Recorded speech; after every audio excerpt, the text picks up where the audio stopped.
Welcome to your Farm and Home Show. My name is Joanna Coles, and today we're visiting with Kristin Hildabrand, Warren County Extension Agent for Horticulture. Now, Kristin, I'm excited because I love perennials, and that's what we're going to be talking about today. Yeah, I love perennials too, just for the fact that we don't have to replant these every year like we do our annual plants. So I know sometimes the lazy gardener way, a lot of times people prefer that, just because they don't have to replant.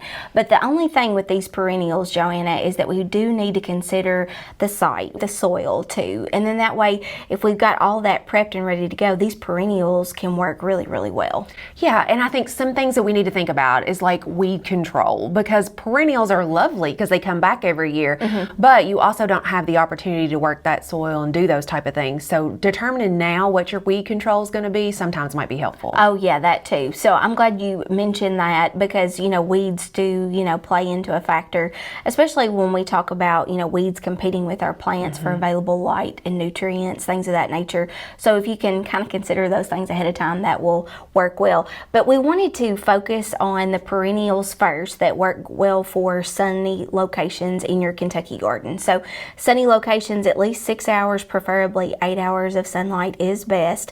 Now again, with your pH, generally it's pretty basic soil. I mean, in the 6 range into the 6.8 range. So it's really good to do a soil test. And if you want some recommendations on how to do it, especially if it's a new plant site, we can kind of walk you through what all needs to be done on taking a soil test. But if you do that ahead of time and then amend the soil with what is needed based on your soil test recommendations, that can be very helpful.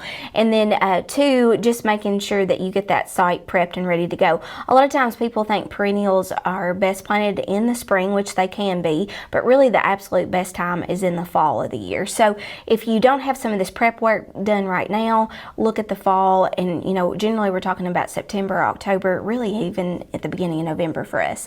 So I wanted to walk through a couple of the perennials that do best for the sun. And so daylilies, I know that you and I talked about this several times, and daylilies are just really gorgeous. They're easy to care for. I feel like that's why it makes it so popular, but they come in a lot of different bloom colors. I mean, a lot of different variety as far as the bloom goes. So basically, you can make it fit whatever kind of color scheme that you have for your garden or your landscape, and it's going to fit that really, really well. This one you will have to divide some after the blooms kind of start to not be as showy as they once were, but then still once you divide it, I mean, you can give it to a neighbor. As the gift that keeps on giving. You can share with your friends, or you can expand that garden area. Yes, absolutely. So if you're wanting to add more to it, or that is perfectly good. So daylilies are a good option. Then we have black-eyed Susans, and there's a lot of different black-eyed Susans as far as cultivars and varieties that are available. But black-eyed Susans, they look great, really late spring, early summer, really even into the fall of the year. So this one's going to work well as far as the blooming habit.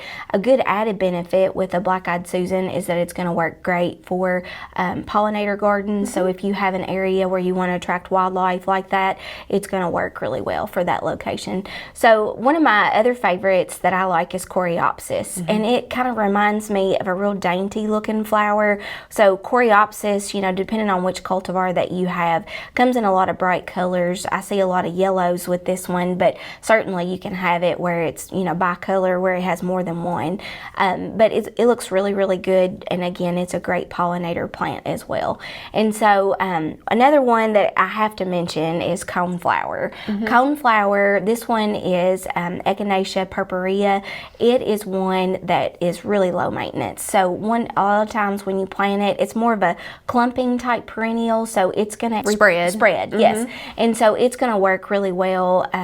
Very low maintenance, but has some pretty ray flowers with that cone type flower in the middle. And so a lot of times, after the butterflies and bees go to it, then a lot of the birds will gravitate towards it too. So coneflower is another good one. And I have to end with blanket flower. This one's Gaillardia, and we actually have it in our pollinator gardens here on site at the extension office.